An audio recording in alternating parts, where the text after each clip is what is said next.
मंगलम बलवान वीरो मंगलम गौतम मंगलम कुंकुमदारोस्ते मंगलम सर्वमंगलम मंगलम सर्वकल्याणकार प्रधान सर्वधर्माणां जयं जयतु शास्त्रम् नमः समय साराय स्वामी विद्या चकास्ते चित स्वभावाय भावाय सर्वभावाय एसएमएस पर जो पुरुष सूत्र का जानने वाला है, प्रवीण है, वह संसार का नाश करता है। जैसे सुई सूत्र यानी डोरा के बिना हो तो गुम हो जाए और डोरा सहित हो तो गुम नहीं होती। श्री अष्टपाद बढ़िया उदाहरण है। सुई है, अगर उसमें धागा डल जाए तो फिर खोएगी नहीं। वो नहीं तो बारीक सी पतली सी होती है ना, तो खो जाती है। तो पहले बात तो ये है कि सूत्र का जानकार किसको कहते हैं। सूत्र यानी चारों अनुयोग। क्या लिखा? सूत्र का जानने वाला, सूत्र का जानने वाला हो, माने चारों अनुयोगों का जानने वाला हो, पहली बात। दूसरी शर्त प्रवीण का अर्थ क्या होता है? एक्सपर्ट। हिंदी और अंग्रेजी में क्या अंतर हो? वो एक ही बात है। तो पर्यायवाची बोल रहे हो आप, ज़्यादा दिमाग क्यों लगा रहा हूँ? उसका अर्थ चाहिए ना कुछ। यानी चारों नियोगों में सारी जिनवाणी व्यवहार से लिखी गई है, और व्यवहार से लिखी गई जिनवाणी में से निश्चय निकालने में पारंगत हो, उसको प्रवीण कहते हैं। निमित्त और उपादान में सारी कथन जिनवाणी में निमित्त से आते हैं, क्योंकि कार्य जब होता है तो निमित्त की उपस्थिति होती है। तो निमित्त की चर्चा आए और उसमें से उपादान निकालना सीख जाए, उसको प्रवीण कहते हैं, उसको होशियार कहते हैं, उसको एक्सपर्ट कहते हैं, उसको कुशल कहते हैं। कुछ भी कहो इसमें, क्या अर्थ है? फिर से प्रवीण किसको कहा?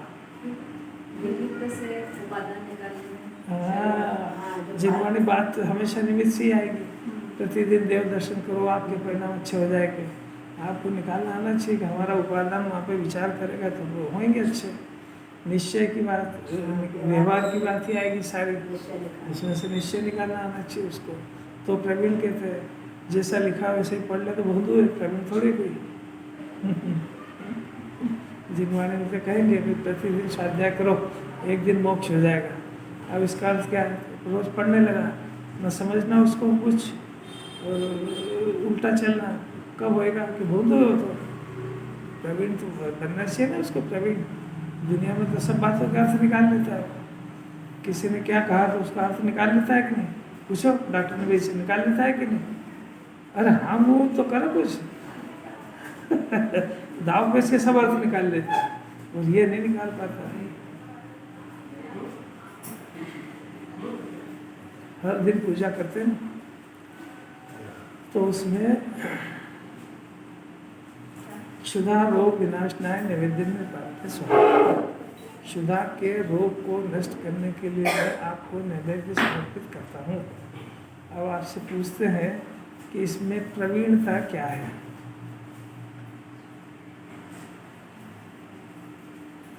आपने रोज पढ़ते हो ना, पर अभी प्रवीण का अर्थ बताया, तो प्रवीण बन के बताओ ना, उसमें से अर्थ तो निकालो।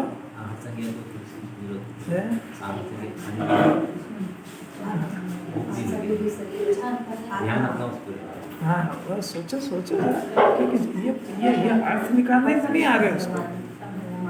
अभी आपने कहा ना, जिन्हें परमात्मा के सामने जिंदगी हो गई पूजा करते करते, अब आपने कहा ना क्षुधा रोग विनाशनाय नैवेद्य में प्राप्त स्वाहा, मैंने मैं क्षुधा की अग्नि को शांत करने के लिए आपको नैवेद्य समर्पित करता हूँ। अब बात यह है कि सबसे पहली बात तो ये है कि निश्चय का है, कथन के व्यवहार का। आपको कैसे पता लगा?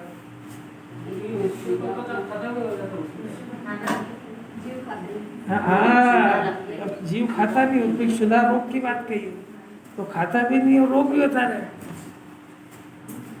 दो बात नहीं यही समझ में होगी ना। तो प्रवीणता होना चाहिए ना उसमें। आत्मा खाता है नहीं, आपने कहा दिया, और नैवेद्य वो समर्पित कर रहे हैं, तो एक क्षुधा का रोग, यानी ये जो एक बीमारी है आत्मा को, कि आत्मा निराहारी तत्व है, उसके बाद भी उसको भोजन की, पानी की इच्छा उत्पन्न होती है, ये रोग है। और इस रोग को मैं नष्ट करने आया हूँ। फिर से प्रवीणता आपसे पूछते हैं, आपको जिंदगी हो गई पूजा करते करते, आपको क्षुधा नाम का रोग लगता है कि गुण लगता है? नहीं है ना प्रवीण, है ना मूर्ख पूरा? यही तो बात समझा रहे हैं।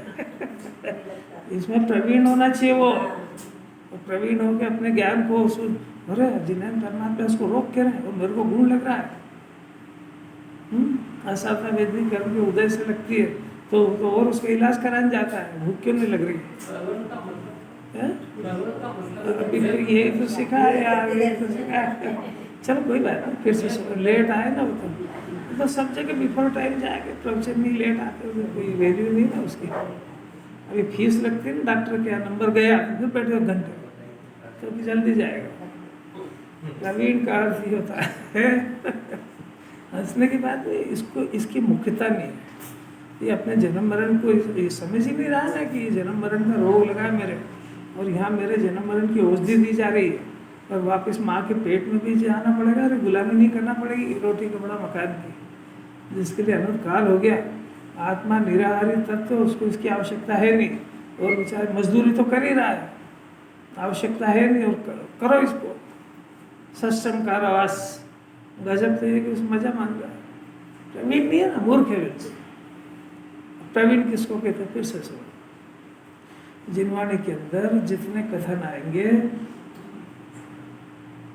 वो सारे कथन व्यवहार से आते हैं। जिनवाणी लिखी भी व्यवहार में, वो जब भाषा भी समझाएंगे तो निमित्त से ही समझाएंगे। क्या बीमार हो गए तो भी डॉक्टर को दिखाने जाओ, अब ये व्यवहार का कथन है, निमित्त से बताएंगे कि तुम्हारी बीमारी ठीक होने में डॉक्टर निमित्त है, तो तुम डॉक्टर को दिखाने जाओ। तो उसका अर्थ निकालना चाहिए इसको, कि कार्य उपादान से होता है, निमित्त की बात करें और इसको उपादान निकालना आना चाहिए। व्यवहार की बात करें, इसको निश्चय निकालना आना चाहिए, तो प्रवीण है। शरीर की और आत्मा की दोनों की बात करेंगे, तो शरीर की और आत्मा की करेंगे तो आत्मा का श्रद्धान कराने के लिए करेंगे, और शरीर की उपस्थिति का ज्ञान कराएंगे। इसमें दोनों में निकालने में प्रवीण होना चाहिए। जिनवाणी में आचार्य से प्रश्न किया, जयसेन आचार्य से, कि प्रभु आप भी जब ये व्यवहार है ही है, निश्चय उपादेय है, तो फिर आप ये व्यवहार की बात करते काहे को? कोई प्रश्न समझ में आया? अपने को तो उठता ही नहीं प्रश्न, अपन क्या करें? अपन तो विद्वान है, अपने क्या काम है? क्या प्रश्न है? जब आप कह रहे हो व्यवहार है, व्यवहार छोड़ने योग्य, तो फिर आप निश्चय ये व्यवहार करते काहे को? कि व्यवहार की इसलिए करते हैं, निश्चय व्यवहार की इसलिए करते हैं कि जब हम निश्चय की बात करेंगे तो तुम उसको ग्रहण करना, और जब व्यवहार की बात करेंगे तो जानना कि संयोग का ज्ञान करा है और है। तो व्यवहार का ज्ञान छोड़ने के लिए कराते हैं, ग्रहण करने के लिए नहीं कराते। तुमको कोई फल देंगे तो उसमें निश्चय व्यवहार है, फल को खा जाना, छिलके को फेंक देना। अब छिलके की बात क्यों करते हो? ये खाने योग्य नहीं है। कैसे अलौकिक बात है, आचार्य से बातें करना सीखो जरा। देखो प्रवीण की बात होगी बहुत सारी। देखो अपन तो चल रही गाथा अपने, आज बहुत जोरदार प्रश्न है, भावार्थ है। देखो 212 नंबर का भावार्थ बहुत अलौकिक है। पहली बात तो निर्जरा अधिकार है। निर्जरा दो तरह की होती है, एक द्रव्य निर्जरा और एक भाव निर्जरा।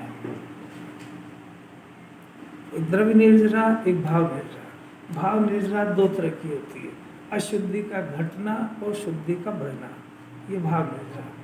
भावाश्रव और भाव निर्जरा। और जो इस जीव को जो 8 कर्म बंध रहे हैं, सत्ता में पड़े हुए हैं, वो 8 कर्म भी, जो भाव संवर होता है तो 8 कर्म भी नियम से निर्दिष्ट होते हैं, खलास होते हैं, उसका नाम द्रव्य निर्जरा। ये तीनों चलती है कब से? कि जब से संवर का जन्म हुआ तब से। संवर भी दो तरह का होता है, एक भाव संवर, एक द्रव्य संवर। भाव संवर मैंने शुद्धात्मा की अहम बुद्धि, शुद्धात्मा की प्रतीति, उसका नाम द्रव्य संवर। प्रतीति में भाव संवर हुआ, तो जब भाव संवर हुआ तो आश्रव का आना रुकता है, कर्मों का आना रुकता है। संवर मैंने सम्यक दर्शन। 7 तत्व के अंदर सम्यक दृष्टि में कौन सा तत्व पाया जाता है? संवर। संवर किसके आश्रय से होता है? शुद्ध आत्मा के आश्रय से। शुद्ध आत्मा का परिचय नहीं हो तब तक संवर होगा कि नहीं होगा? तो शुद्ध आत्मा का अहम और प्रतीति नहीं है तो निद्रा होगी कि नहीं? तो संवर होता है नहीं तो निद्रा कैसे होगी? क्योंकि निद्रा तो संवर पूर्वक होती है। सम्यक दृष्टि संवर से शुरू होते हैं 7 तत्व के अंदर। अब निर्जरा तत्व ये मुनिराज के होता है। निर्जरा प्रचुर निर्जरा होती है। पंचम गुण स्थान से निर्जरा की शुरुआत होती है। 2 कषाय का अभाव हुआ, 2 कषाय की शुद्धि बढ़ी तो उतनी निर्जरा प्रति क्षण चलती है। तो मुनिराज तो प्रचुर निर्जरा उनके चल रही है। मोक्ष मार्ग बहुत तेजी से आगे बढ़ रहे हैं।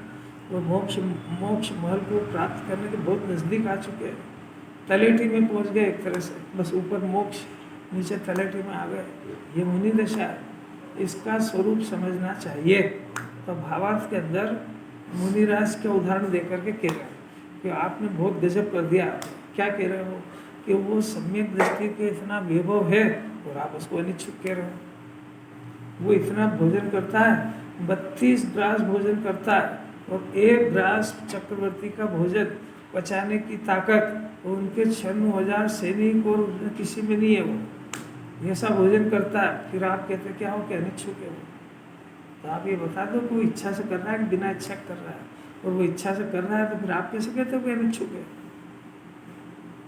आप हमको भी तो बताओ कुछ तरह से। तो हम तो शुरू से ही कहते आ रहे हैं कि इच्छा 2 तरह की होती है, एक मिथ्या दर्शन की, एक श्रद्धा की और एक चारित्र की। श्रद्धा के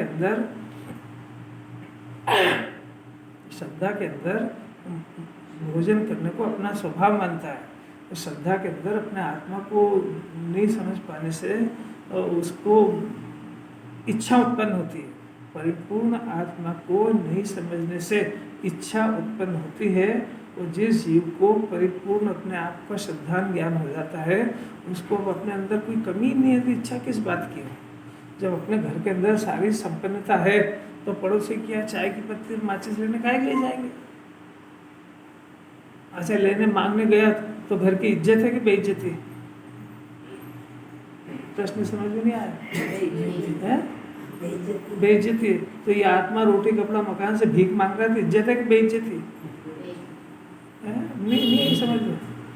ये जिन्हें परमात्मा को ले जा रहा है कि नहीं ले जा रहा है? वो कह रहे हैं आत्मा निराहारी तत्व है, आत्मा को किसी बात की आवश्यकता नहीं है। प्रमाण में सिद्ध भगवान देख लो, क्या चाहिए उनको? रोटी कपड़ा मकान क्या चाहिए? और इच्छा उनके शरीर के तो इच्छा का तो नाश हो गया उनके। तो फिर आपको इच्छा हो रही कि नहीं? क्या हो रही है? तो अब इस इच्छा को पहले दोष तो समझ लो। जन्म में दोष है वो नष्ट करने योग्य है। ये आवाज निकलना चाहिए अंदर से। इच्छा उत्पन्न होना ये मेरे अंदर दोष है, क्योंकि इच्छा रहित जिनदेव जी होते हैं और मैं जिनेन्द्र देव का उपासक हूँ और उनकी इच्छा नहीं है। तो ये इच्छा की पूर्ति करना, तो नाम बदल दो वहाँ पे, वीतरागाय नमः की जगह रागाय नमः लिख दो। यही बात समझ। क्या लिखा वहाँ पे? वीतरागाय नमः। मैंने वीतरागी को हम नमस्कार करते हैं, मैंने रागी को हम भगवान नहीं मानते हैं। बहुत अच्छी बात है। आपके अंदर राग है कि नहीं? है तो सही। तो आपको क्या पसंद आता है नष्ट करना है? तो मेरे को तो पसंद ही आता है। तो रागाय नमः लिख दो फिर वहाँ पे। श्रद्धा होगी कोई इच्छा होगी है? श्रद्धा होगी कोई इच्छा होगी। फिर से सुनो आप, एक शब्द बहुत ध्यान से सुनना चाहिए। मैं इसको फिर से बार बार लेता हूँ। इच्छा उत्पन्न होती है अपने पास किसी चीज़ की कमी देखने पर, अपने आप को अपूर्ण मानने पर। वो किसी चीज़ को प्राप्त करके अपने को पूर्ण करना चाहता है, इसलिए इच्छा उत्पन्न होती है। तो इच्छा उत्पन्न होती है किसको? जो अपने अंदर किसी तरह की कमी देखता है उसको। तो कमी कब देखना बंद होगी? कि आत्मा परिपूर्ण ज्ञायक तत्व है, इसके अंदर किसी पदार्थ को रखने की रत्ती भर गुंजाइश ही नहीं है। आत्मा तो ऐसा चमत्कारिक पदार्थ है कि इसमें जो सम्यक दर्शन ज्ञान चारित्र के बाद, जो सम्यक दर्शन ज्ञान चारित्र पर जो शुद्धि प्रकट होती है, शुद्धि ये तो अभी हुई ना, नहीं तो आत्मा तो अनादि अनंत है, वो शुद्धि अभी प्रकट हुई। इस शुद्धि को रखने की जगह आत्मा में नहीं है, इसको आत्मा कहते हैं। थोड़ा थोड़ा समझ में आ रहा है क्या? जब आत्मा के अंदर शुद्धि रखने की जगह नहीं है तो आत्मा शुद्धि को किस जगह रखेगा? कैसी अलौकिक बात है। तो इच्छा किसको उत्पन्न होती है कि नंबर 1 कि वो अपने अंदर अपूर्णता देखता है, किसी चीज़ की कमी देखता है, तो वो इच्छा की पूर्ति करके और उसको इच्छा को नष्ट करना चाहता है।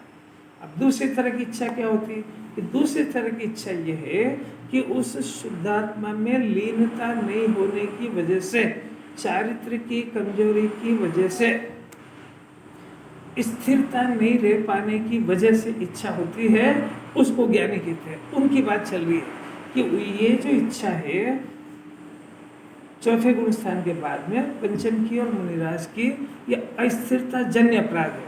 अस्थिरता किसको होती है? जो थोड़ा बहुत स्थिर रह चुका हो। अज्ञानी को स्थिरता का प्रश्न ही नहीं है। अज्ञानी को इच्छा होती है वो स्वभाव की विपरीतता से होती है, वो ज्ञानी को जो इच्छा होती है वो स्वभाव में अस्थिरता से होती है। दो ही बात समझ आई, जरा बोल के बताओ।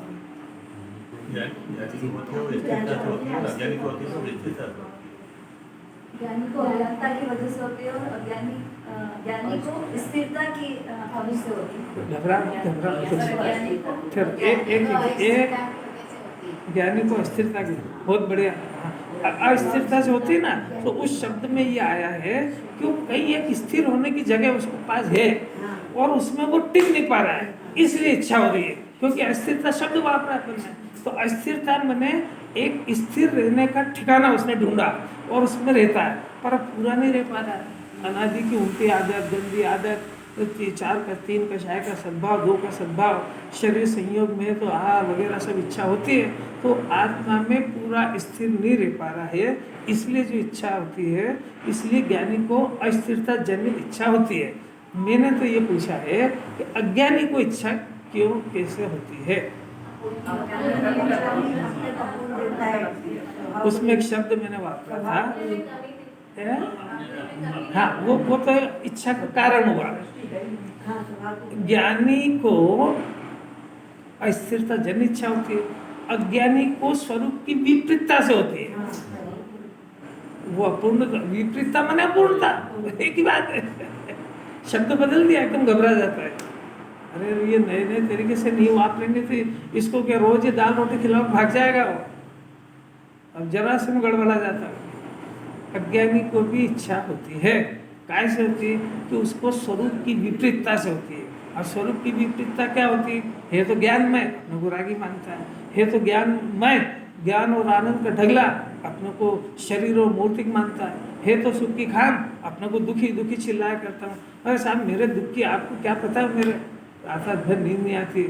अभी कौन चिल्ला रहा है? सुख का समुद्र चिल्ला कौन क्या रहा है कि मेरे में दुख है। तो ये जो दुख बोल रहा है ये आत्मा को जानता है कि नहीं? आपको कैसे पता लगा? आत्मा तो सुख के कारण है और ये चिल्ला रहा है तो ये झूठा चिल्ला रहा है। इसलिए अनंत परमात्मा इसकी पुकार नहीं सुनते हैं कि जबरदस्ती पागल की तरह चिल्ला रहा है। जब तू हमारे जैसा सुख की खान और हमारे पास कह रहा है कि मैं दुखी हूँ, जा भी इलाज करा के बाहर दूसरी जगह जा। इसलिए जिन्हें परमात्मा इसके दुख का रोना नहीं सुनते क्योंकि आत्मा में दुख के स्थान नहीं है। कैसी बात है, कुछ नहीं लगती है कि नहीं लगती है? ध्यान से सुनेगा तो इसको चमत्कारिक बात है, जीवन बदल देगी। जीवन क्या, शरीर ही नहीं मिलेगा, वो बातें चल रही है।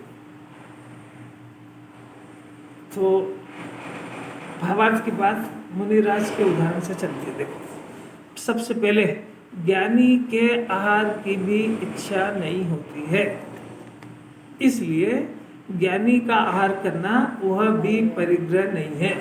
अब ये तो जय चंद्र साहब छाबड़ा ने कुंदाचार्य की भाषा में बात कर दी कि भाई ज्ञानी उसको कहते हैं जो अपने को परिपूर्ण ज्ञान स्वभावी, आनंद स्वभावी, सिद्ध स्वरूप, सिद्ध की खान अपने को अनादि अनंत एक गायक रूप मानता है, उसको ज्ञानी कहते हैं। जो अपने को रागी मानता है, मोही मानता है, संयोग वाला स्त्री पुरुष दादी नानी मामा जो भी कुछ है वो मानता है, वो जिनवाणी में अज्ञानी की परिभाषा में आता है। अच्छा, दुनिया के अंदर ऐसी कौन सी पढ़ाई है जिसमें इसको सम्यक ज्ञान हो जाए? डॉक्टर, ये सीए वगैरह वगैरह जितने भी है, इंजीनियर वगैरह, जितना पढ़ेगा उतना ज्ञान बढ़ेगा। है कोई अलौकिक बात? आपसे पूछते हैं कि आपके बच्चे को कोर्स दिलाना है तो कौन सा कोर्स दिलाओगे? आ गया ना वही का वही, क्योंकि सुनता ही है, श्रद्धा उसको वो है, उसके मुंह से ही नहीं निकलता कोई है जिसमें अकर्ता की पढ़ाई से होती है, जिसमें भगवान बनने की शिक्षा सिखाई जाती है। बच्चे को मैं उस कॉलेज में भर्ती करूंगा, आप डरते क्यों? वो तो खुद ही पाप लेके आया, तो खुद ही कहेगा कि मेरे को तो डॉक्टर बनना, इंजीनियर बनना, रोने के लिए अमेरिका जाना है, जहाँ धर्म भी छूट जाएगा, नाम भी छूट जाएगा। नहीं समझ में, आप सत्यता क्यों छिपाते हो? आप तो उसको कहो कि ब्रह्मचर्य होने पर सुखी होएगा, वो खुद ही कहेगा मेरे को तो ब्याह करना है। आपको समझ में आ रही है कि नहीं? तो मैं अपनी पसंद की ला रहा हूँ। आप खुद उसको पाप की प्रेरणा क्यों देते हो? मतलब आपको खुद कोई श्रद्धा नहीं है इस बात की। कुछ समझ में आ रहा है क्या? ये बातें अलग जात की है बहुत, तो वहाँ भाग्यशाली को सुनने को मिलती है। अपना जीवन बचाना हो तो सुन लो। ये सब पूरी जिंदगी कहता है कृतकारित अनुमोदना में पाप समान होता है, वो खुलेआम पाप करने की प्रेरणा देता है। अनुमोदना तो ठीक है, नहीं बात समझ में नहीं आ रही। यहाँ तो जिनवाणी अनुमोदना कहीं मना कर रही है, तो करने की तरफ भी झुक गया पूरा।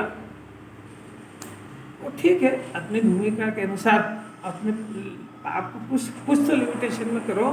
अपने परिवार जितना रख लो, अपने बच्चे जितना रख लो, बाकी क्या पूरी दुनिया का ठेका है क्या? उसको पाप में झोंकने के लिए आपका जन्म हुआ है कि उसको धर्म में लगाने के लिए हुआ है? इतना समझते ही नहीं, बिल्कुल बेभान चल रहा है जी। आप किसी का जीवन सुधारने में निमित्त बनना चाहते हो कि बिगाड़ने में?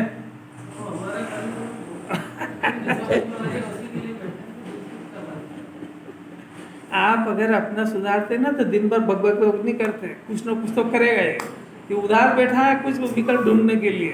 वो जब अपने आप का करेगा तब जिन्होंने नहीं कह रही है, जब ये अपने आप का नहीं कर पा रहा, उधम कर रहा है, तब पूछ रहे इससे। यही दो परिस्थिति, अपने आप का उद्धार कल्याण करने के लिए कितनी देर विचार करता है बताओ?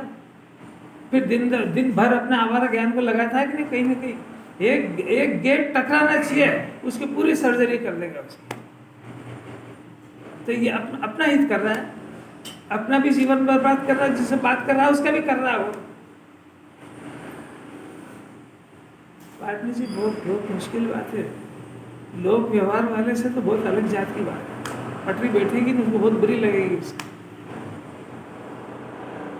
अलौकिक बात भी, तेरे दुख में अगर वो लोग सब सहयोग करते हो तो जरूर उनसे संबंध बना, नहीं तो कटिंग करो। जीनी किसको कहते हैं? देखो प्रश्न बहुत सुंदर है, जयचंद साहब भावार्थकार खुद ही उठाते हैं कि देखो साहब, ज्ञानी के हार की इच्छा नहीं होती है, और ज्ञानी के हार करना वो परिग्रह भी नहीं है। हमको इतनी बात तो समझ में। अब हम आपसे प्रश्न करते हैं कि भाई आहार तो मुनि भी करते हैं,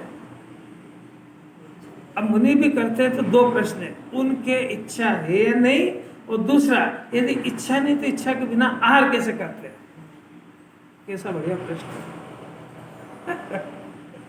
अरे यहाँ ऋषभ देव 6 महीने तक तो गए नहीं, उसके बाद गए, इच्छा होगी जब भी गए ना। ऐसा बढ़िया प्रश्न आज जय सिंह साहब चावड़ा ने कोई दिन उठाया सरलीकरण करने के लिए कि देखो साहब मुनिराज भी आहार करने जाते हैं, तो वो आप ये बताओ कि वो देखो कैसा बढ़िया प्रश्न है, एक ही प्रश्न है वो। तो वो आहार के लिए गए तो उनकी इच्छा है कि नहीं, और यदि इच्छा नहीं तो इच्छा के बिना आहार कैसे कर लेते हैं? पहले प्रश्न समझ में आएगा तो उत्तर समझ में आएगा। चौथे गुण स्थान वाले को आपने कह दिया ज्ञानी को आहार का अनिच्छुक है।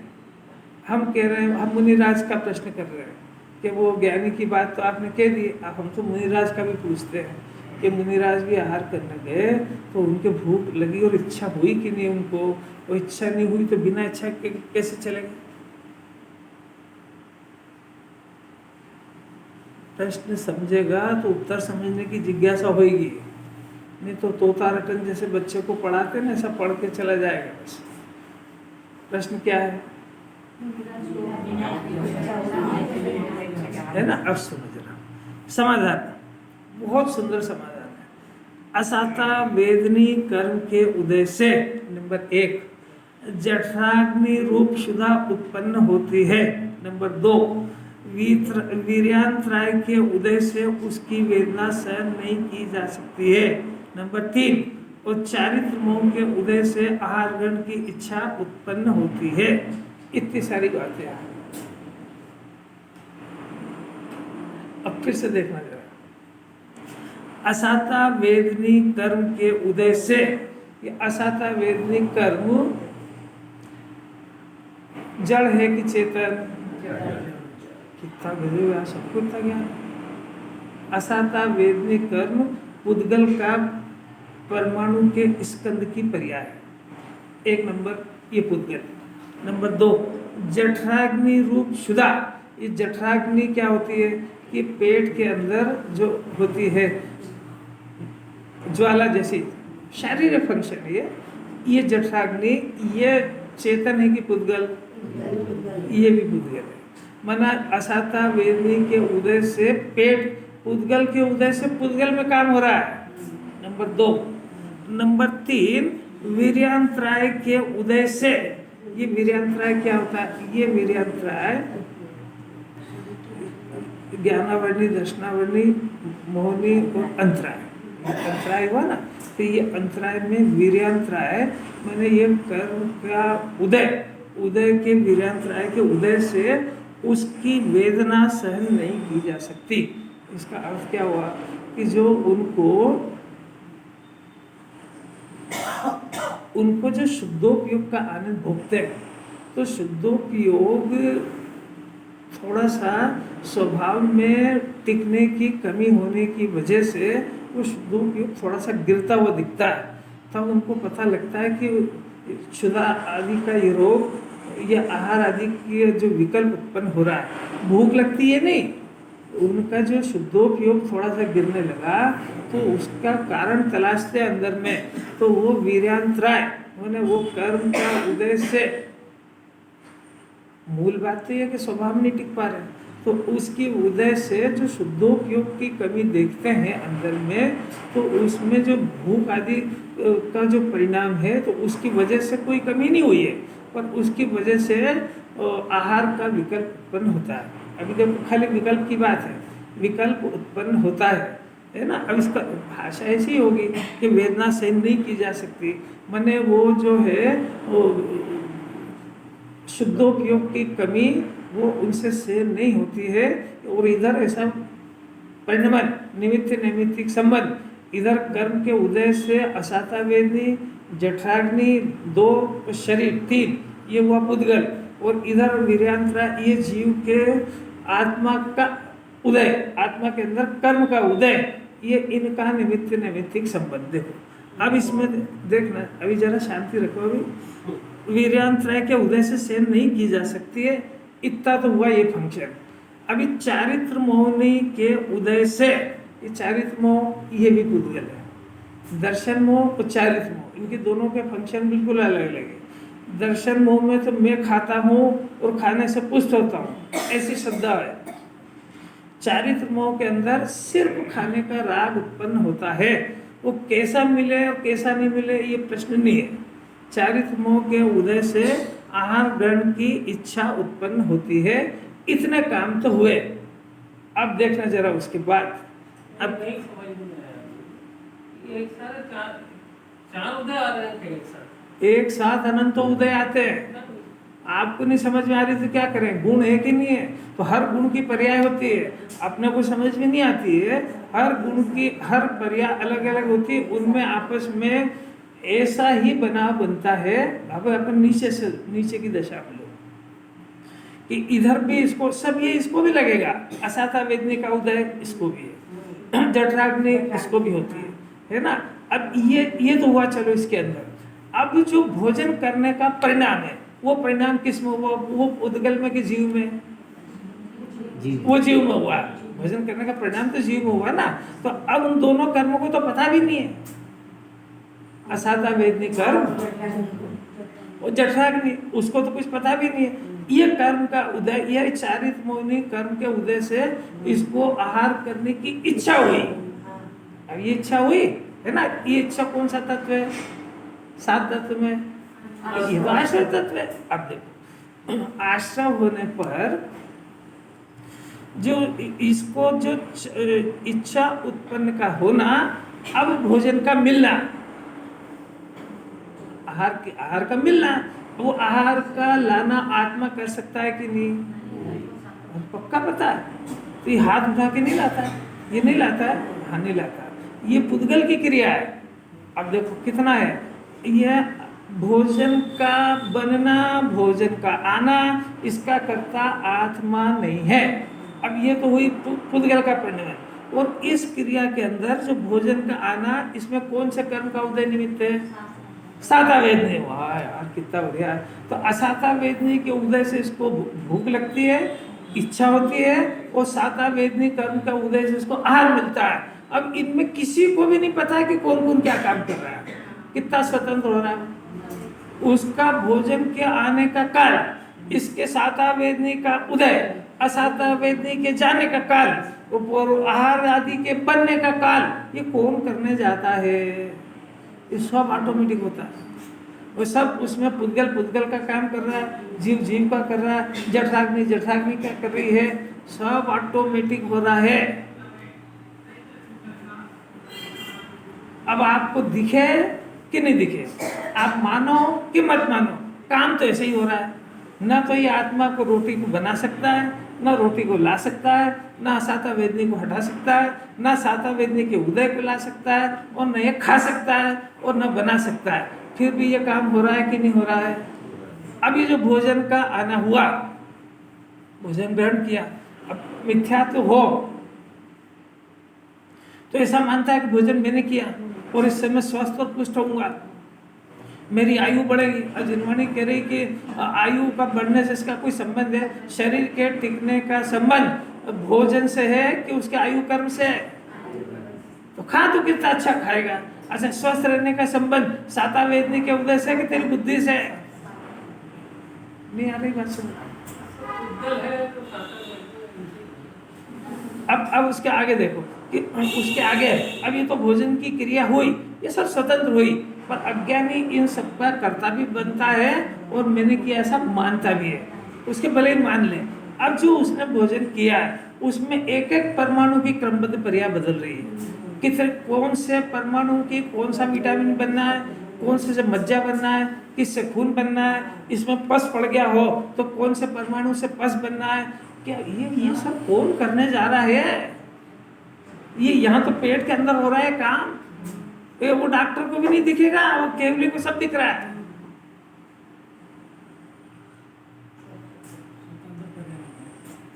इतना ये समझ में आ जाए, निहाल हो जाए, आप तो भी इतना करोगे, बहु बेटों को स्वतंत्र देख लो, बस मोक्ष मार्ग की शुरुआत हो जाएगी।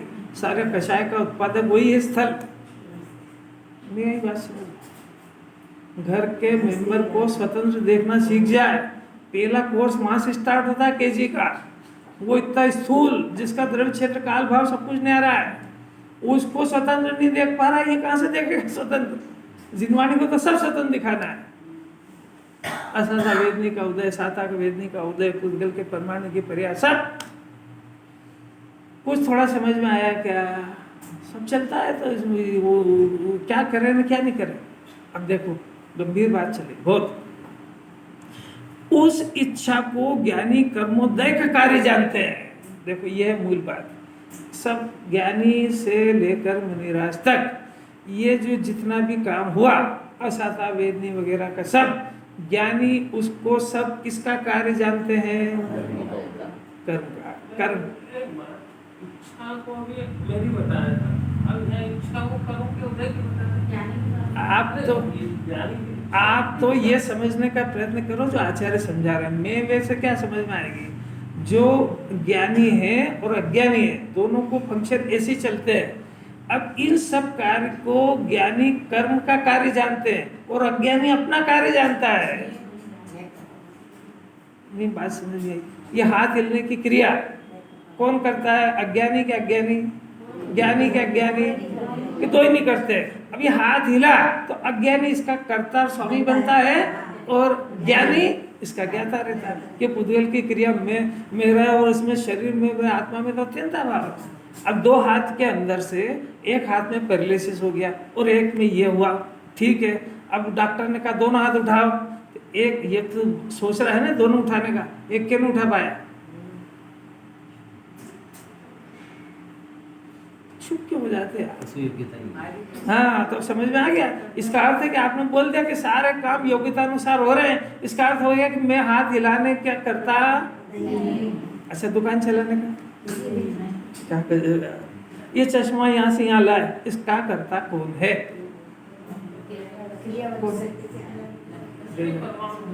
पुद्गल। अब इसको ये दिखता है कि मैं कर रहा हूँ, भाई यहीं से तो अज्ञानी बना हुआ। अरे बहुत सरल है। अगर ये अपने स्वभाव को जानेगा तो हर चीज का ज्ञाता हो जाएगा। लिखा तो है गायक गायक ही है। वो गायक किसका गायक है? तो सब चीज का ज्ञाता है। अपने अंदर कषाय हो रही उसका भी ज्ञाता है, बाहर कार्य हो रहा है उसका भी ज्ञाता है, अकषाय होगी उसका भी ज्ञाता है, बाहर के काम हो रहे उसका भी ज्ञाता है। अज्ञान किस किस का ज्ञाता है? अच्छा, सबका करता है, करके क्यों नहीं बताता है? दो बात में से एक बात बता दो आप। या तो आप ये मान लो कि मैं नहीं कर सकता हूँ। अब कभी तो बोलता है कर नहीं सकता हूँ, कभी बोला कि सब देखो मैंने क्या कितना बढ़िया करा, मैंने सब बच्चों का कैरेक्टर सुधारा, तेरा तो बिगड़ रहा है, वो तो दिख ही नहीं रहा। हाँ, उदय स्वतंत्र है तो बंध भी स्वतंत्र है कि जीव तो अकर्ता अभोक्ता अबंध वाला है, परंतु उदय में जुड़ता है। ये काम किसने करा? तो जुड़ता है तो बंधन भी होता है, वो हुआ स्वतंत्र। पर इस जुड़ने का काम उपादान से किसने करा? अब इन दोनों के अंदर निमित्त नैमित्तिक संबंध है कि ये जुड़ता है तो इधर बंधन होता है, और नहीं जुड़ता तो बंधन नहीं होता है। फिर से वो बंधन हुआ तो वो उसकी योग्यता से हुआ, और ये जुड़ा भी इसकी योग्यता से। योग्यता से मैंने उल्टे पुरुषार्थ। बहुत बढ़िया है। सीमा का ज्ञान सीमा में आ गया। बंधन भी होता है ना, आत्मा न करता। देखो, अगर आत्मा न कर्म को करता है और न कर्म को बांधता है, क्योंकि आत्मा ध्रुव और निष्क्रिय पदार्थ है। अगर वो कर्म को करे और बांधे तो वो सक्रिय हो जाए, तो निष्क्रियता नहीं रहेगी। वो सम्यक दर्शन का विषय निष्क्रिय पदार्थ है, ध्रुव है। वे कर्म को कौन करता है? कि कर्म भी अपने कारण से आते हैं और अपने कारण से बनते हैं। तो इसमें निमित्त कौन है? कि इसमें इसका अज्ञान निमित्त है, ज्ञान निमित्त नहीं है। अज्ञान क्या होता है? कि राग को ज्ञान मानना अज्ञान है, इसका राग निमित्त है। अब देखो, ये तो बहुत बढ़िया है। जरा प्रश्न होंगे ना तो उसकी डेप्थ में उसका विचार होगा। जीव जो है वो तो अकर्ता स्वभाव ही है, वो निमित्त भी नहीं होता है किसी में।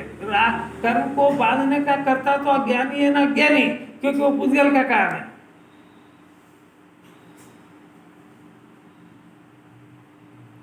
अच्छा है, बहुत बढ़िया है। ज्ञान जैसे जैसे आगे बढ़ेगा तो उसको प्रश्न खड़े होंगे। वो प्रश्न खड़े होना यही उसके विकास का चिन्ह है। नहीं तो भोंदू जैसा गर्दन हिलाएगा, पूरी जिंदगी मूर्ख का मूर्ख करेगा। बातें ज्ञाता की करेगा और कर्ता बुद्धि पुष्ट करेगा, बातें सम्यक दर्शन ज्ञान की करेगा, घर जाके मिथ्या दर्शन को पुष्ट करेगा, कषाय के अभाव की बातें करेगा और घर कषाय के बगैर हालेगा नहीं। ये ऐसी विपरीतता अनादिकाल से हो गई है। मामला बड़ा सीरियस है। जिसको अपने जन्म मरण का अभाव करना उसको समझो ये बात। अब देखोगे कितना सारा स्वतंत्र बना है।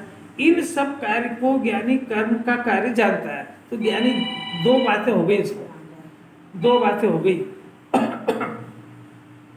एक तो बाहर पुद्गल का कार्य चल रहा है, तो पुद्गल का कार्य, और एक चल रहा है राग आदि का काम जो जीव के अंदर हो रहा है। तो ज्ञानी पुद्गल के कार्य को पुद्गल का जानता है, और जो अंदर चल रहा है उसको कर्म का जानता है, और अपने को ज्ञाता जानता है। तीन बातें बोल सकता है?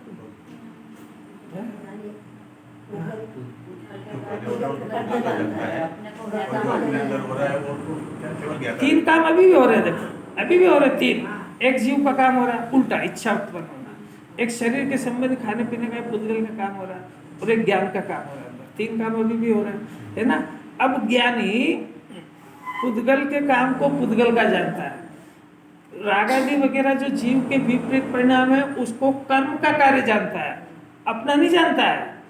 और उसको भी पुद्गल का जानता है, अपना नहीं जानता है। मैं करता हूँ ऐसा नहीं जानता है, उसको भी पुद्गल का जानता है और इसको कर्म का जानता है। फिर आपका काम क्या है कि वो ज्ञान और आनंद को भोगना और अपने को ज्ञाता देखना, ये अपना काम है। अब अज्ञानी अपना ज्ञाता है, अपना काम को तो जानता नहीं है, राग का भी कर्ता बनता है और पुद्गल का भी कर्ता बनता है। देखो, अज्ञानी से ज्ञानी बहुत आसानी से बन सकता है, पर इसकी समझ तो सही हो, क्योंकि समझ ज्ञान सही होगा तो सब काम सही होंगे। ज्ञान ही विपरीत है। अपने आप का परीक्षण करो तो आपको लगेगा कि मेरे को जिनवाणी ज्ञानी कह रही कि अज्ञानी, क्योंकि मैं तो अपने को सुपर मानता हूँ। कौन कहेगा कि मैं अज्ञानी हूँ? मैं इतने साथ पढ़ता हूँ, मेरे को इतने सारे संबंध निभाना आते हैं, ऐसा वैसा, बहुत बुद्धिशाली हूँ। अपने आप को अज्ञानी कौन मानेगा? तो जिन्हें परमात्मा से सर्टिफाई करा कि जो शरीर की क्रिया उसका करता कौन, इसका करता मैं, यही तो सर्टिफिकेट है अज्ञान का। अच्छा, राग आदि का परिणाम हो रहा है, इसका करता कौन? कि मेरे राग के बगैर तो घर चलेगा ही नहीं। तो और माथे पे सिंह किसके होते हैं? अज्ञानी के। बहुत सुनाएगा वहां पे रोज। अभी जिनवाणी की बात चली 10 लक्षण होता स्वयं जगत परिणाम में करता जग का क्या काम। यार सब काम स्वतंत्र हो रहा है, तू क्या कर रहा है? कि कषाय कर रहा हूँ और क्या कर रहा हूँ? मिथ्या तो कषाय करता है और क्या करेगा? इससे आगे इसकी मर्यादा ही नहीं है। कुछ समझ में आ रही क्या? अब देखना, गंभीर बात है थोड़ी सी। उस इच्छा को ज्ञानी कर्मोदय का कार्य जानते हैं, इच्छा को कर्म का काम जानते हैं, और वो जठराग्नि वगैरह वो सब पुद्गल की क्रिया जानते हैं। एक बात। दूसरी बात कि उस इच्छा को रोग के समान जानते हैं। आपसे पूछते हैं आपको भोजन की इच्छा होती है कि नहीं? क्या होती है? आपको रोग लगता है कि गुण लग रहा है?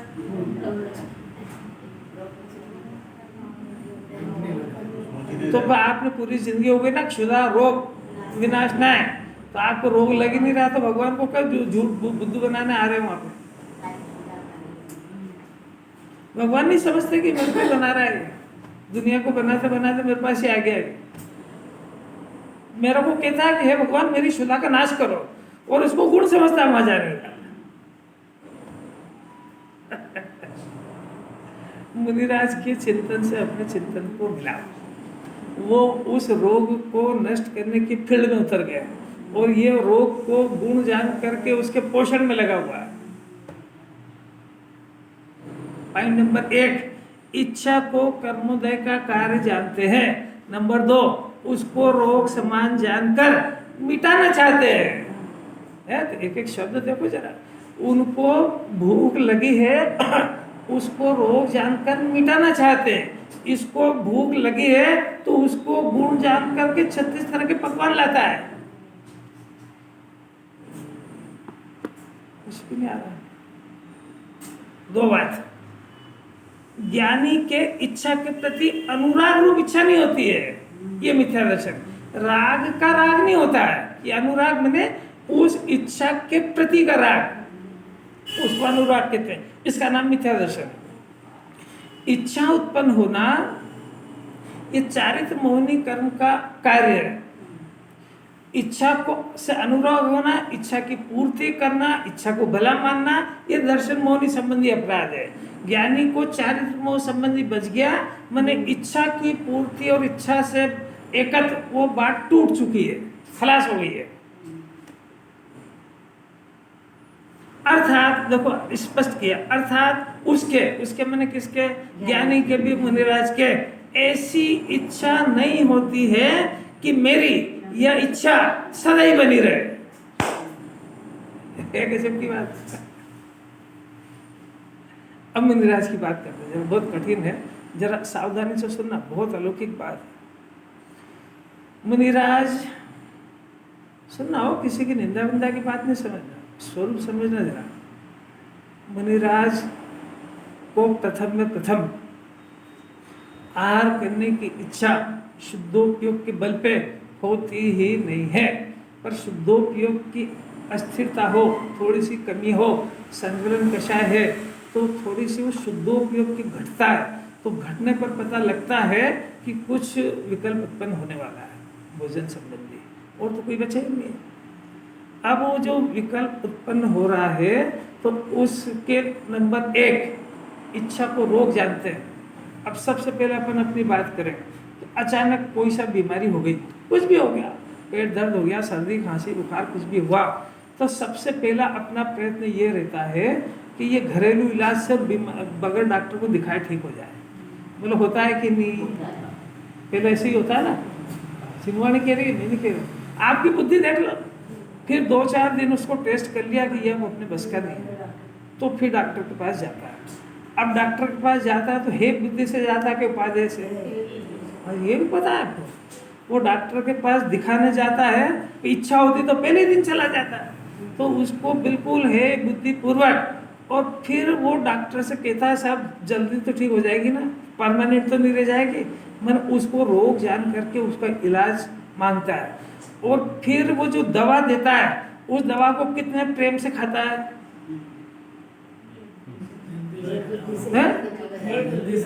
ये सब श्रद्धा की आवाज है। ना डॉक्टर के पास जाना चाहता है, ना दवा लेना चाहता है, पर सब कर रहा है कि नहीं? तो उसके अंदर ज्ञान क्या बरत रहा है कि ये सब कहाँ की मुसीबत आ गई है, और ये दवा लेना है तो कितने साल तक परमानेंट खाऊं डॉक्टर साहब? क्या आप ये कह दो कि 7 दिन बाद यहाँ आने ही मत। हम तो उस डॉक्टर को बढ़िया समझते कि 7 दिन बाद आने ही मत यहाँ पे। वो कहे कि फिर से आना, मतलब वो लुटे रहा है। अब बात समझ गए? ये रोग हुआ ना। अब देखना मुनिराज का, प्रथम तो स्वस्थ दशा के अंदर रहते हैं, शुद्धोपयोग का आनंद भोगते हैं। अब उनको जो थोड़ा बहुत राग आदि का घुसता, इसको रोग जानते हैं, तो पहला प्रयत्न तो ये करते हैं कि आहार लेने जाना ही नहीं पड़े और ये विकल्प टूट जाए। बात समझ में आ रही है? विकल्प उत्पन्न होने वाला है तो सबसे प्रथम उपाय तो ये है कि ये राग बिना वहां जाए ही टूट जाए। प्रथम उपचार तो ये करते हैं, थोड़ी सी देर 2-4 समय, क्योंकि मुनिराज के आहार का समय वैसे 10 और 11 के बीच में ही होता है, क्योंकि 10 और 11 के बीच में ही गृहस्थों के यहाँ भोजन बनता है। ऐसा नहीं कि मुनिराज 12 बजे निकल जाए, कि सुबह 8 बजे निकल जाए, और कभी भोजन होता ही नहीं है।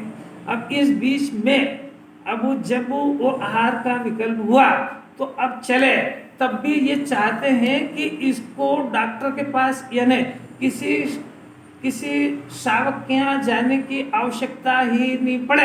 पर अब जा रहे हैं, क्या करें?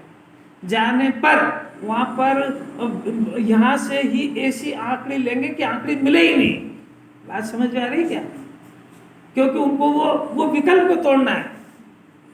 वो आंकड़ी ऐसी लेकर के चलेंगे कि प्रथम तो गृहस्थ के यहाँ जाना ही नहीं पड़े, और जा रहे हैं तो कुछ ऐसी शर्तें लेकर के जाएं कि ये मिले, वो आहार मिले, उसके पहले ये विकल्प टूट जाए, घर आ जाओ। कुछ मुनिराज का चिंतन समझ में आ रहा? ऐसी त्रिलोक पूज्य थोड़ी होते हैं। वो आहार, वो विकल्प को तोड़ने की बातें चल रही है, तो सबसे पहले तो वो किसी शावक के यहाँ जाना पसंद नहीं करते। नंबर 1, मजबूरी में जाना पड़ रहा है तो यहीं से ऐसी अटपटी प्रतिज्ञा लेकर जाए जो किसी को समझ में ही नहीं आया कि ने क्या लिया होगा, और वो प्रतिज्ञाएं अपने आहार के विकल्प को तोड़ने के लिए ली जाती है, ये आहार की पूर्ति के लिए नहीं ली जाती है। अब आजकल तो कुछ है ही नहीं, बस ये हाथ धर लिया और बस भोजन हो गया। तो आजकल की बात नहीं है, जो वस्तु स्वरूप है ये सुनो। अभी आप सुनो पहले, ये सुनो मुनिराज का, सुनो पहले आप स्वरूप, फिर वो सब रह जाएगी, अनंत काल में नहीं मिली सुनने को। मुनिराज का स्वरूप ही नहीं पता, श्रद्धा क्या करेगा? ये ऐसे होते हैं मुनिराज। देखो मुनिराज का स्वरूप पहले समझना हो ना। मोक्ष मार्ग प्रकाशक में पहले अधिकार में भी 5 पंच परमेष्टि का सामान्य स्वरूप है, 7वें में भी 7 तत्व के अंदर है, हर ग्रंथ में है। पंच परमेष्टि विधान हजारों ने कराया होगा, उसमें मुनिराज का स्वरूप है। 10 लक्षण के अंदर वो जो टेक संजय का 10 लक्षण विधान है, उसमें मुनिराज का बहुत पूरा स्वरूप 10 दिन की पूजाओं के अंदर है, 6 ढाला के अंदर है। वो देखो तो सही, और ज्ञानियों ने जितने भजन बना सब के अंदर मुनिराज का स्वरूप है, और वो मुनिराज के स्वरूप की श्रद्धा होना है सम्यक दृष्टि का चिन्ह है। अब देखो, अब कहाँ तक आए अपन कि वो निकले उस विकल्प को तोड़ने के लिए, कौन सा, भोजन का। अब वो जाते जाते भी उन्होंने प्रयत्न करा कि टूट जाए भोजन का विकल्प, वो शुद्धोपयोग का आनंद भोगते हुए, और नहीं टूट पाया। तो वो पहले तो रास्ते में सोचा कि टूट जाए, अब नहीं गए तो श्रावक के आसपास जा भी गए तो वहाँ अपनी जो प्रतिज्ञा की पूर्ति नहीं हुई तो लौट आएंगे, क्योंकि उनको उस भोजन का विकल्प तोड़ना था। जैसे भोजन के पास चले गए ना अपन, तो भोजन के पास गए तो वो विकल्प के लिए तो गए से, इच्छा का प्रश्न चल रहा है ना, तो अब वो इच्छा की पूर्ति नहीं हुई तो इच्छा का जो प्रयत्न था वो नहीं हो पाया, लौट आया वापिस। अब इतना सब हो गए, अब ध्यान से सुनने का प्रश्न जरा। नींद आने की पूरी संभावना है, जागते रहना चाहिए, आसपास वाला कोई सोया हो तो जगा देना चाहिए उसको। अब क्या हुआ कि पहुंच भी गए, आंकड़ी भी मिल गई। अब भोजन लेते हैं तो कितनी कंडीशन से लेते हैं। सबसे पहले मौन, वो जो नवदा भक्ति, वो देखते हैं कि इसको कुछ है कि नहीं, ढंग है कि नहीं देने के। नवदा भक्ति हो तब फिर उनको लगता है कि शिष्य भी पात्र है, इसके यहाँ भोजन करना चाहिए। और जब वो करते हैं तब मौन से करते हैं। अब देखना जरा, ये बात ही अलौकिक बात है कि मुनिराज मौन से भोजन करते हैं। तो मौन का अर्थ क्या होता है कि मौन का अर्थ ये होता है कि किसी जाति का विकल्प उत्पन्न ही नहीं हो। समझ आई? जैसे वही भोजन कर रहे हैं तो वो जो भोजन कर रहे हैं इसके अंदर तो कौन दे रहा है और क्या दे रहा है देखते ही नहीं है, खाली उनको तो विकल्प को तोड़ना है भोजन के। तो कौन देखता है क्या दे रहा है, क्या क्या रखी आइटम, इसको देख करके विकल्प नहीं होता। हूँ नहीं करते कि ये दो, ये मत दो, ये दो, ये मत दो, कुछ भी नहीं है। जहाँ अपना वो विकल्प पूरा हुआ हाथ हटा लेंगे, इतनी स्वतंत्रता अपने पास में रखते हैं। और जो मौन रहा है, अब सुना जरा बात, क्योंकि वो आत्मा की साधना के लिए उतरे हैं, तो आत्मा की साधना में बोलने का क्रिया का करता जीव है कि नहीं बोलता है, तो फिर मौन किसका हुआ? ये बात। अरे जब आत्मा की क्रिया नहीं करता तो मौन किसका हुआ?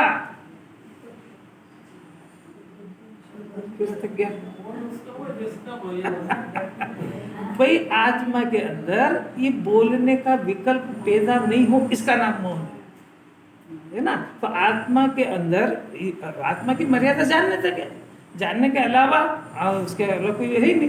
तो जो बोलने का जो विकल्प होता था वो विकल्प उत्पन्न ही नहीं हो, इसका नाम मौन है। अब जो अज्ञानी है वो ऐसा स्वरूप नहीं समझता, तो वो अपना कुछ शरीर मान के मौन की प्रतिज्ञा करता है, तो बोलने वाला तो पहले ही बन गया वो। नहीं यही बात समझ? अब जब वो बोलने वाला बन गया तो बोलने वाला बन गया, इसलिए उसने मौन धारण करा कि मैं शरीर से नहीं बोलूंगा। अब वो समझता तो है नहीं कि आत्मा की इच्छा हो रही है, तो इच्छा जो अंदर उत्पन्न हो रही है वो इच्छा का उत्पन्न होना, समझना जरा, वो तीव्र कषाय है, क्योंकि तीव्र कषाय में ही सब हलचल करेगा, हिलाएगा इधर। कि तीव्र कषाय की सूचना है, वो कषाय की मंदता के लिए मौन लिया था उन्होंने। अब बहुत कठिन बात है, तो इशारे चल रहे, तो आत्मा में इच्छा हुई तो मौन टूट गया ना। तब इच्छा हुई, अब इच्छा की पूर्ति नहीं होगी तो क्रोध आएगा, तो कषाय तीव्र हो गई। वो इशारे तीव्र कषाय की सूचना है, और मुनिराज को इशारे विशारे होते नहीं है, यस या नो। और 32 ग्रास तो मैक्सिमम है उनके, 2, 4, 5 ग्रास के अंदर उनको तो वो विकल्प तोड़ना था, बस पेट थोड़ी भरना था। फिर 3 शर्तें उनकी। नंबर 1, भोजन की विधि। सबसे पहला भाग उस इच्छा का 3 हिस्से, एक हिस्से में जल, दूसरे हिस्से में आहार, और तीसरा इच्छा खालीपना। कितनी रिस्ट्रिक्शन है। ये अपन तो भरपेट खाते और भरपेट पीते हैं, क्योंकि अपने 24 घंटे पहुंचता भी चालू है। उनके कितना लिमिटेशन में। 3 हिस्से उसके जठराग्नि के, पहले हिस्से में पानी, दूसरे में बहुत थोड़ा सा आहार, और तीसरा खाली स्थान। इसलिए उनको कितना भोजन लगेगा। अब स्वाद, वो स्वाद उनको स्वाद, अतीन्द्रिय स्वाद के आगे सब बेस्वाद है, तो उनकी गर्दन भी नहीं उठती है कि कौन तो शावक है, कितने हैं और ये क्या बना के लाए। उनका तो विकल्प टूटा और उसने अंजलि हटाई। मोहन मोहन का काम तो है ही नहीं। अब दूसरी बात आई कि भैया आप गृहस्थ के आए हो तो जरा किसी को संबोधन ही दे दो। कि मुनिराज मौन जंगल में ही खोलते हैं, वहां से मौन लेके आते हैं, जंगल में ही खोलते हैं, इसलिए कि उनको बोलने का इतना राग नहीं है कि इसको संबोधन करें। ये यहाँ तो ठीक, ये जहाँ जंगल में रहते वहाँ ढूंढता वो आ जाए, तो वहाँ भी हमारी इच्छा हो तो बोले इसको, बैठा रहिए वहाँ पे। अरे क्या मुनिराज का स्वरूप ही नहीं बताया, उनको कोई बंधे थोड़े हैं। तो वो जो आया है वो आंखों से, ज्ञान से सब दिख जाता है कि पात्र है, भव्य है, कि काय के लिए आया है। अगर वो भव्य दिख जाए, पात्र दिख जाए, तो दो शब्द बात करते हैं। उनके पास शुद्धोपयोग के आनंद को भोगने के अलावा कोई फुर्सत थोड़ी है। उनको तो चाहिए कि शुद्धोपयोग अभी अनंत हो जाए और अभी आनंद बन जाए। उनको फुर्सत है क्या कि ये उससे बातें करे, तो गृहस्थ के हालचाल पूछे और मोबाइल रखे।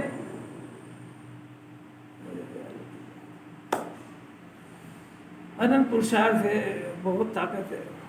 इससे दुनिया भर के त्याग करा लो, मोबाइल का नहीं कर सकता है, क्योंकि उसने गिरफ्त में ले लिया, उसको बांध लिया पूरा का पूरा। बहुत ताकत है यार।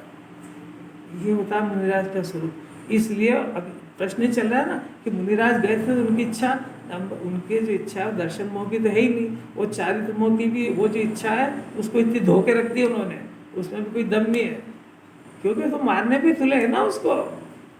अब देखो फिर आखिरी में ऐसी इच्छा नहीं होती कि मेरी सदा बना रहे, इसलिए उनके अज्ञान में इच्छा का अभाव है। अब परजन्य इच्छा का स्वामित्व ज्ञानी के नहीं होता है। अब जितना बच गया ना वो भी नहीं चाहने से अनिच्छुक हो गए, इसलिए इसके स्वामी नहीं है। इसलिए ज्ञानी इच्छा का भी ज्ञायक ही है। इतने सारे जो काम हो रहे हैं उसका वो ज्ञाता ही है, ज्ञायक ही है। इस प्रकार शुद्ध नय की प्रधानता से कथन जानना चाहिए। बहुत घबरा गया है जीव, इतनी कठिन बातें सुनो है। इसका मतलब है कि आप रोज जिनवाणी सुनो, शुद्ध ने अशुद्ध ने सब समझो।